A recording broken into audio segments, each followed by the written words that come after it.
Russia till the moment did not give any precise answer, and there is an impression that Russia tries to win some time to achieve more goals on the ground in the eastern Ukraine as well as in Kursk governorate. And actually, President Vladimir Putin visited Kursk for the first time, and he was wearing military clothes, and which actually is a signal to the United States and to Ukraine and to the West that Russia, even if Russia accepts truce, but Russia will not accept that the West and Ukraine cross some red lines, and even that truce should not include Kursk or any territory recognized internationally as Russian. Also, this was not declared officially, but when we follow the media, pro-Kremlin media, they also suggest that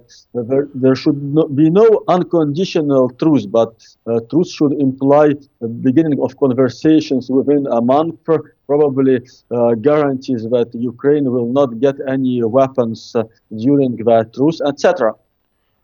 And Trump has suggested that there may be some territorial compromises on the table. He's just going to give Putin whatever he wants, isn't he?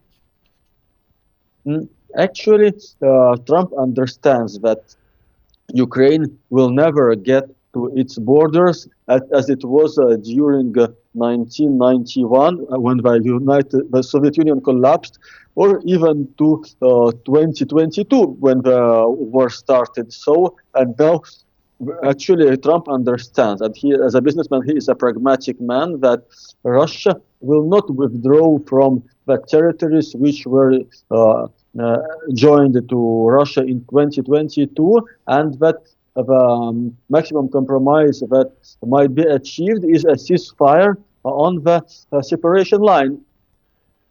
Why should Russia be rewarded after invading a sovereign country and stealing its land? Actually, Russia would answer and say that there were referendums organized on these territories, and actually the international law has a time bomb, as on one hand it guarantees the integrity of territories of states, but on the other hand it gives the peoples right of self-determination. And actually, this controversy is resulted in dozens of wars around the world, and now, as we can learn from the Iranian war, that the present conflict is not the worst scenario, as is the case of northern Cyprus, where actually there is a ceasefire, and Nicosia is the only separated capital in the world today, but at the same time, it is not regulated. And Ukraine has responded cautiously, expressing some concerns that a ceasefire could be used as a strategic pause. How do you see Kyiv's position? Actually, the position of Kyiv is that officially Kyiv will never recognize that Russian presence in the eastern Ukraine, but Kyiv can accept it as something on the ground, and against getting some guarantees that Russia will not invade more territories, probably some security guarantees. But actually, if we go back 30 years ago, when Ukraine signed Budapest Memorandum and gave up its nuclear weapons, actually it did not prevent Russia from getting or from annexing Crimea in 2014, or from starting an open war in 2022. So actually there is a lack of confidence between all the parties, which impedes real truce and ceasefire. Being a factor in the timing of these negotiations, what role does the military situation play in influencing the talks?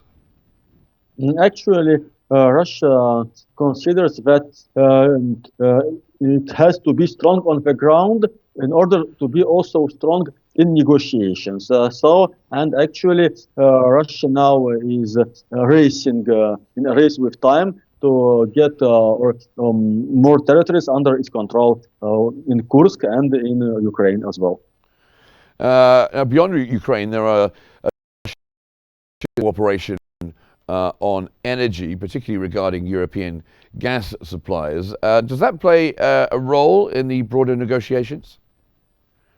Yeah, of course, because in case if there is a regulation of Ukrainian crisis, sanctions might be lifted from Russia, and this will open a door from American Russian cooperation and also European Russian cooperation. But at the moment, the European Union does not seem likely to lift any sanctions from Russia.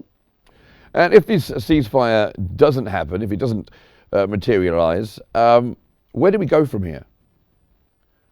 Actually, this is a pessimistic scenario. This means that the war will continue. Thousands and dozens of thousands will be killed from both sides. The United States will have to impose more sanctions on Russia, so Russian economy will suffer more. But at the same time, it's self-sufficient now and is actually quite adopted with sanctions and will not collapse, and which means that the war will continue until the international situation changes again, new negotiations under new conditions.